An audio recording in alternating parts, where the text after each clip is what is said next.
नमस्कार दोस्तों, आपका स्वागत है।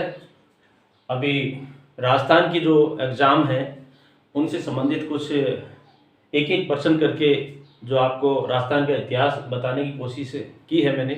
तो इसमें राजस्थान के इतिहास की बात करें तो राजस्थान के इतिहास में सबसे गौरवमयी इतिहास है वो मेवाड़ का इतिहास माना जाता है, और सबसे पुराना जो राजवंश है वो भी मेवाड़ का राजवंश माना जाता है। तो देखिए, मेवाड़ के राजवंश में अगर राजस्थान के इतिहास की बात करें तो सबसे पहला प्रश्न अगर कोई बनता है तो वो मेवाड़ राजवंश से बनता है, और मेवाड़ राजवंश में सबसे एक नंबर पे जो प्रश्न बनने का जो ऑप्शन है वो तो है महाराणा प्रताप। अगर महाराणा प्रताप के बाद कोई परीक्षा में प्रश्न बनता है वो बनता है महाराणा सांगा के ऊपर। तो महाराणा सांगा का जो काल था वो भी जो काल है मेवाड़ के इतिहास में काफी महत्वपूर्ण स्थान रखता है अपना।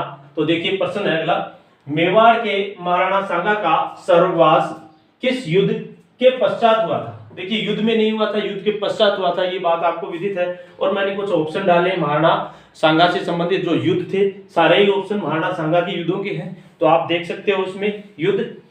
तो देखिए, पहला ऑप्शन है, पहले तो महाराणा जो सांगा के बारे में बता दूं, महाराणा कुंभा के पौत्र थे, पोते, पिता का नाम रणमल था इनका। महाराणा सांगा के पिता का नाम रणमल था, कुंभा के पुत्र रणमल के पुत्र थे ये, ठीक है। तो कुंभा के पुत्र रणमल के पुत्र थे। 1509 में मेवाड़ की गद्दी संभालते हैं, और 1509 के बाद मेवाड़ के राज्य के विस्तार में अपना जो सर्वोच्च निशावर करने वाले जो एक जो राजा है मेवाड़ के, वो महाराणा सांगा है। बाकी आप देखते हो महाराणा प्रताप की भी काफी प्रसिद्धि है, लेकिन जो साम्राज्य विस्तारवादी नीति थी वो महाराणा सांगा की थी। तो महाराणा सांगा ने लगभग अजमेर तक के, राजस्थान पे और गुजरात तक के जो बाहरी क्षेत्रों पर भी, मध्य प्रदेश, उत्तर प्रदेश आदि कई क्षेत्रों पर इन्होंने अपना आधिपत्य जो किया था। और मेवाड़ का जो विस्तार है वो सबसे ज्यादा महाराणा सांगा के समय हुआ था, ये बात आपको देखनी है। अब देखिए, ऑप्शन आता है आपका खातौली का युद्ध है। महाराणा सांगा का जो महत्वपूर्ण युद्ध थे उनमें से पहला युद्ध खातौली का। तो खातौली के युद्ध की बात बता दूं आपको, खातौली का युद्ध 1517 में खातौली का युद्ध इब्राहिम लोदी, दिल्ली के सुल्तान इब्राहिम लोदी के साथ हुआ था। इसके साथ हुआ था, इब्राहिम लोदी के साथ। कब हुआ था? 1517 में। अब देखिए, इब्राहिम लोदी के बारे में बात बता देता हूं। इब्राहिम लोदी ऐसा दिल्ली सल्तनत का सुल्तान है जो लड़ते हुए वीर गति को प्राप्त हुआ था बाबर के साथ। बाबर और इब्राहिम लोदी की सेना के बीच पानीपत का युद्ध हुआ था, जिसमें इब्राहिम लोदी लड़ते हुए वीर गति को प्राप्त हुआ था। ये तो बात इब्राहिम लोदी के बारे में बात आती है आपकी। तो पहला ऑप्शन आपका इसमें है खातौली का युद्ध। अब देखिए, खातौली के युद्ध में हार का बदला लेने के लिए, खातौली के युद्ध की जो करारी हार हुई थी राणा सांगा के साथ इब्राहिम लोदी की, उस हार का बदला लेने के लिए इब्राहिम लोदी बांडी के मैदान में फिर आ टपका।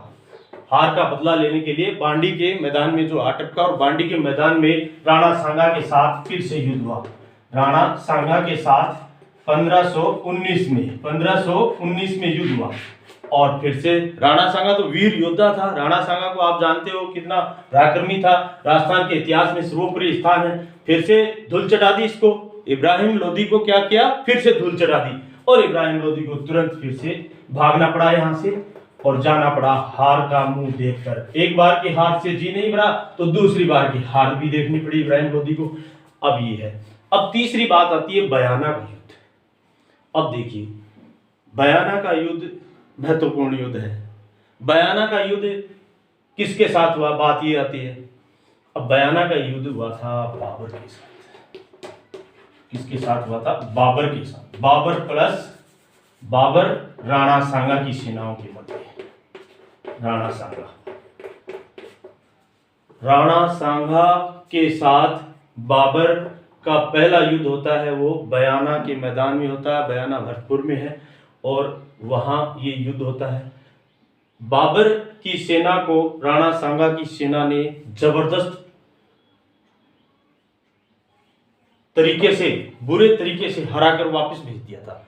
अब देखिए, अब ये बात 1526 की बात है, 1526 की बात है। 1 साल बाद ही तुरंत, थोड़े ही दिन बाद तुरंत आ जाता है कौन? बाबर, बड़ी सेना लेकर। बाबर बड़ी सेना लेकर आ जाता है। ये तो बयाना का युद्ध हो गया बाबर और सांगा के मध्य। अब अगला नेक्स्ट युद्ध है खानवा का युद्ध। तो खानवा भी क्या है, बयाना के पास ही है, भरतपुर के रूपवास तहसील में पड़ता है खानवा का युद्ध। तो खानवा का युद्ध मोस्ट इसलिए हो जाता है कि खानवा के युद्ध के बाद ही ये माना जाता है कि जो बाबर की सत्ता है या मुस्लिम सत्ता है वो भारत में खानवा के युद्ध के बाद ही यहाँ पर हुई थी। क्योंकि खानवा के युद्ध के बाद, खानवा का युद्ध हुआ था आपका ये 1527 में खानवा का युद्ध हुआ था।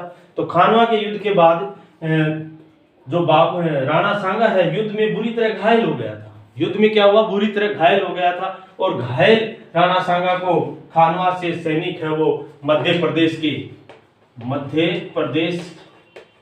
के कालपी नामक स्थान पर ले जाते हैं। और वहां 2-3 महीने के बाद राणा सांगा की जो हालत में सुधार आता है, तो राणा सांगा फिर से कहता है कि मैं युद्ध भूमि में जाऊंगा।